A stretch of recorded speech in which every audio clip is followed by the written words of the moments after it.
A Zimbabwe lawmaker died after his car hit an elephant. You'll soon be able to sext with ChatGPT if you're an adult and verified. And 1 million and counting. Cyprus, the island of cats, seems to have a cat problem. These are the weird stories on Weird AF News, your only daily source for weird news in the form of a podcast, which is actually just one guy in a closet.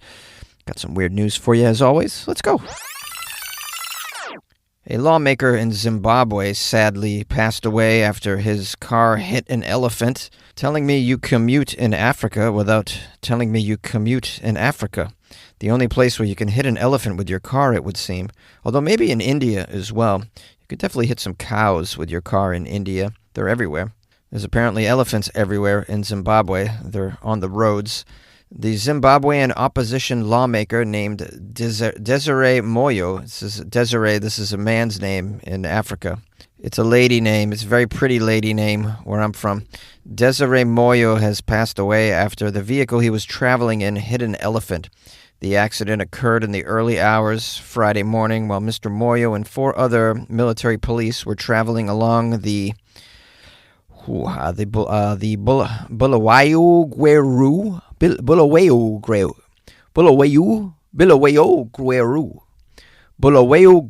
I think I said it that last time. According to local sources, Desiree died instantly while his fellow lawmakers were left uninjured. Tributes are pouring in for the well-known poet. He's a poet.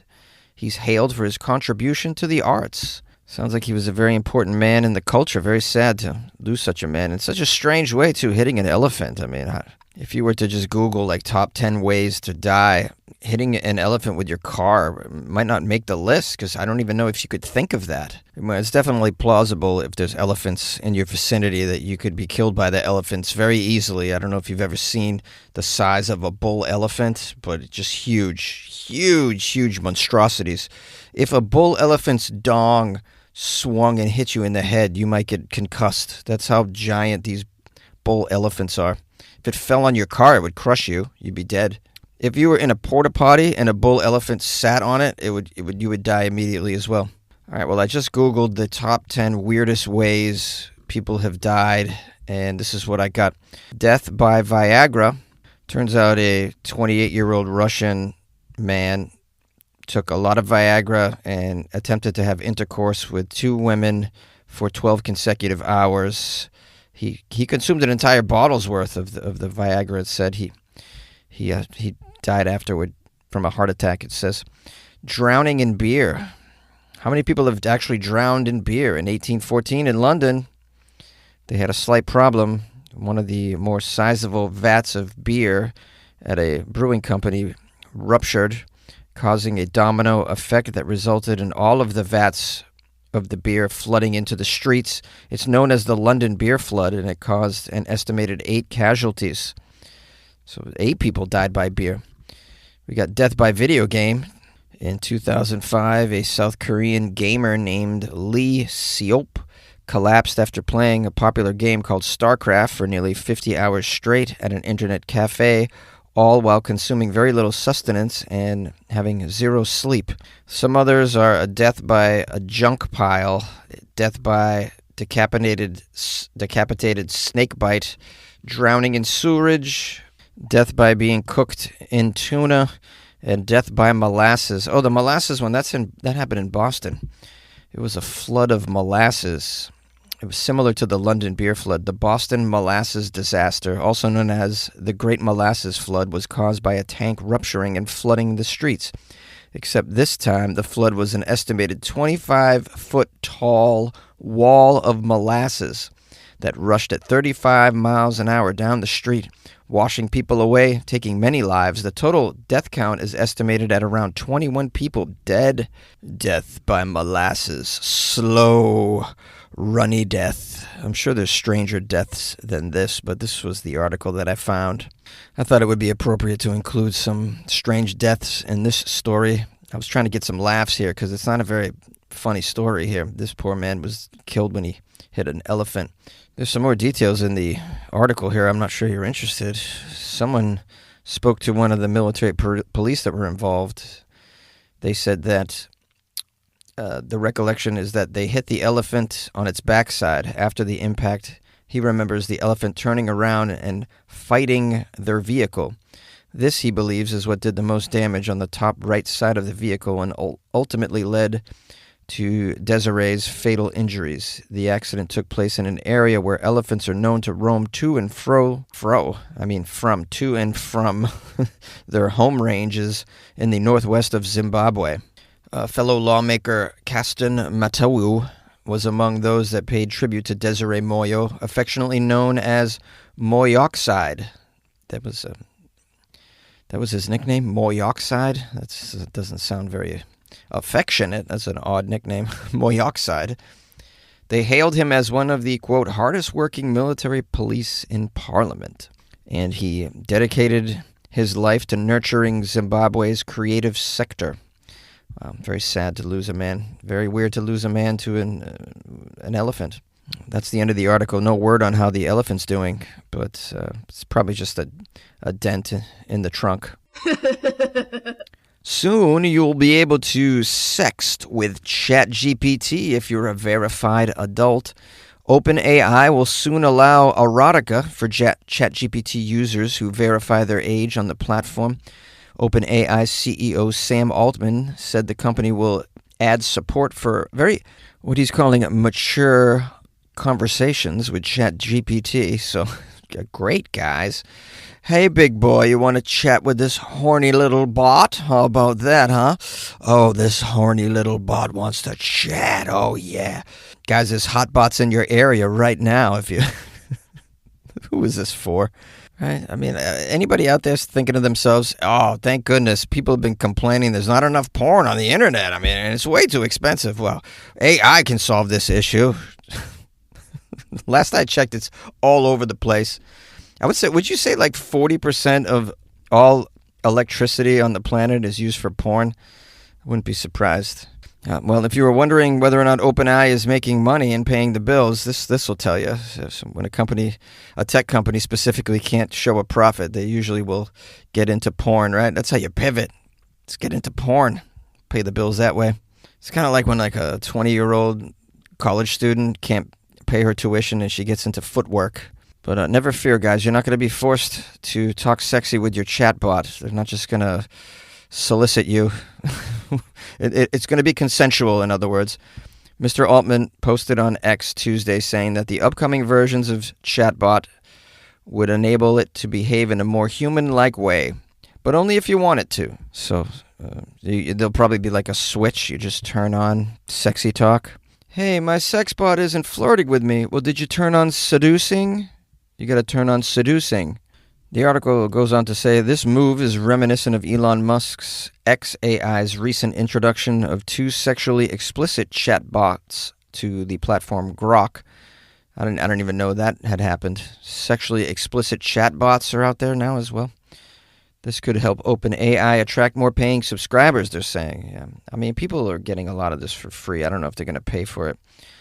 It says it is also likely to intensify pressure on lawmakers to introduce tighter restrictions on chatbot companions. Yeah, it's also going to help with the declining birth rate. LOL. We're not going to be going after humans in 20 years now. It's just all going to be happening with sex robots, and we'll be sexting chatbots. Combine them. Sexy chat and a sex robot eventually. Well, I mean, look on the bright side, though. At least they're not going to get you all worked up and then ghost you. I don't think. They might be like, please input another $55 to continue this seduction. Now, it says this change in ChatGPT is likely to intensify pressure on lawmakers to introduce tighter restrictions on chatbot companions. Yeah, you should be on that already, considering some people have killed themselves because chatbot has convinced them to. In the U.S., critics say OpenAI's decision to allow erotica on their platform shows the need for much more regulation at the federal and state levels. Here's a quote from Jenny Kim, a lawyer. How are they going to make sure children are not able to access the portions of ChatGPT that are adult-only and that provide erotica? Oh, that's no fun for the kids. Let them convene with a sexy chatbot. I can't seem to finish my term paper. Can you help me with this, stepbot sister? No, in all seriousness, you gotta be concerned with the kids in the chatbot. It's not like watching porn alone, like a video. Like, this is a little more insidious. Chatbots can actually coerce somebody if they're not put in check. And that's what inevitably led to the suicide of that 16-year-old kid, that the Rain family, Raine. Anyways, they have some legal action accusing OpenAI of the wrongful death of their child who died in April. And for those of you who are adults using these chatbots, be careful what you say to a chatbot, man. Where does that stuff go? Your conversations are probably logged somewhere. Do you really want an online digital record of your horniest secrets and desires? Do you really want that out there? Oh no, now Russia knows my safe word. This episode is brought to you by LifeLock. It's Cybersecurity Awareness Month, and LifeLock has tips to protect your identity. Use strong passwords, set up multi-factor authentication, report phishing, and update the software on your devices. And for comprehensive identity protection, let LifeLock alert you to suspicious uses of your personal information. LifeLock also fixes identity theft, guaranteed or your money back. Stay smart, safe, and protected with a 30-day free trial at LifeLock.com/podcast. Terms apply. Welcome back. 1 million and growing. The island of cats have a problem. Too many cats.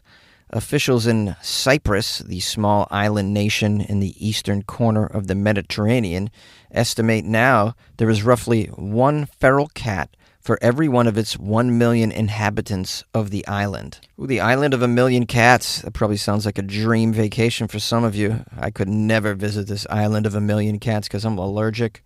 I'm also just not a fan of cats. They have tude. You know what I'm saying? Tude, T-U-D-E, tude. That's what the kids call it, I think. Yeah, they have attitude. Not all cats, but most cats, they have attitude. It's like they have something better to do than to hang out with you. I don't like that. Like, what's better than hanging out with me? What's better than getting the back of your ear scratched by me? You gonna act like you're too good for it? That's how cats act. Which is why dogs will forever be the superior pet, and I will not even entertain arguments to the contrary. Dogs are not too busy to hang out with their owners. Dogs will say yes to everything. Dogs will show appreciation. They actually show affection and like they miss their owners, more so than cats. And they're very functional around, the environment. You can have them protect your home. They bring a lot to the table, a lot more than cats do. Just want to lay under a bed and lick their own buttocks. It's true. They're always licking their ass crack. How much time do they spend a day licking their ass crack? This is an island of ass crack lickers. That's what I'm going to call it. So anyways, we have a situation where the population of the cats is out of control. They're saying one feral cat for every one human on the island, though activists actually say the population of cats is hundreds of thousands higher than that. They're thinking that there's more cats than people. In late September, the island's Parliamentary Committee on the Environment was told that an existing sterilization program is much too limited to contain this swelling cat population at this time. Oh no, terrible. You can't sterilize all the cats. You got too many cats. What are you going to do about it? I don't know. Can you flush a cat? I think you can. You might want to look into that. Jonesy, how could you be so mean? They're just cats. So what? Come on, they're feral. There's 1 million of them. It doesn't make a difference. Okay, well, the government's very concerned. The government needs to raise cat sterilization funding. They need about $300,000 annually. Wow, imagine having such a giant cat sterilization budget. It's probably like half of their overall budget. They can't even fix the roads because they're too busy fixing the cats. Now, there's a chairman of the Parliamentary Environment Committee named, he's got an amazing name. Listen to this name, Charalambos Theopemptou. Charalambos is the first name, though. That's just incredible. Charalambos Theopemptou, super guy. Says there has to be a plan as well, not just money, a plan. We can't just go ahead with sterilizations without having a plan for these cats. Given cats' predatory nature, a large population not only has the potential to wreak havoc with the island's ecosystem, but it could cause undue suffering for feral felines roaming car-choked streets in search of food and shelter. Cyprus has a long history as a cat-loving nation where cat food dispensaries and clusters of tiny houses are a regular sight along the popular footpaths of the island.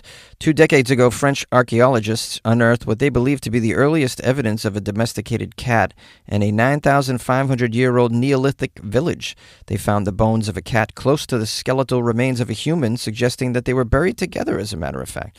Yeah, and I know in Egypt they would mummify the felines as well, bury them with their king. Yeah, cats go way back, thousands of years cats have been around. But you know what, cats, you're not taking over. You've had thousands of years to do it, and you're not going to do it on this island. So sorry to disappoint you. Cyprus is going to get a hold of this situation because you can't not get a hold of this situation. The cats are going to take over if you don't do something about it. I got some ideas on how you can help solve this problem, by the way, as I usually do. Just put an offer out there. Any 50-year-old single women want to come and take 8 to 12 cats off their hands? There's a lot of 50-year-old single women with cats, I noticed. So you can also offer some free housing to crazy cat ladies and invite them over, maybe some pop-ups. Crazy cat ladies, all they care about is the cats. They don't care what condition the actual house is that they're living in. You could stick them in a barn. As long as they have a bunch of cats, they'll be very pleased. And if you haven't taken advantage of your cat theme as far as tourism goes, you should do so, because there's a lot of people in this world that just go crazy for cats. Most of them are Americans. They just can't spend enough money on pets. So maybe have like a cat convention or host a furry convention. Cats are so popular in the U.S. that people dress up like them, call themselves furries, and go to conventions. I mean, if you're living on Cyprus, you might not be even aware of this phenomenon. Tell your people that there's human cats out there that could help you with your cause.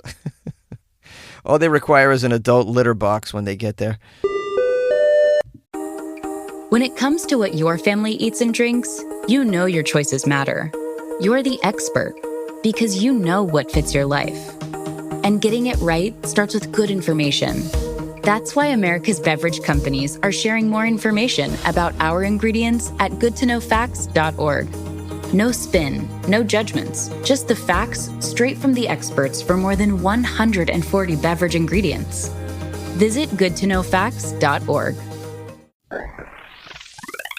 Hi, my friends, loyal listeners of the Weird AF News podcast. Thanks for spending some time with me. I appreciate that. There's a lot of podcasts out there on the menu, and you chose to listen to Weird AF News today, so I really appreciate your time. I hope I didn't disappoint. I probably disappointed some cat owners out there. So sorry. I just can't stand them. That's just my thing. I know. You they're popular. I know people love cats. I just don't get it. So you get my take, unfortunately, because it's my show. If you send me $500, I will speak very, very positively of cats. I could do that. My hot takes can be bought. And speaking of bought, I had some coffees that were purchased for me this morning that made my day. I woke up with some notifications. Chris from Ireland bought me some coffees off my website, weirdafnews.com. And Chris wrote, "You've made this Irish man laugh 5 days a week for many years now, Jonesy. My personal favorite, Florida man can't stop running a pirate radio station from his property. A real classic." So Chris is a fan of Florida Man, obviously, and the show. So shout out to Chris in Ireland. Chris, I actually, when I got your message, I went back and listened to that segment again, the Florida Man running the pirate radio station. It's a pretty funny segment, I have to say.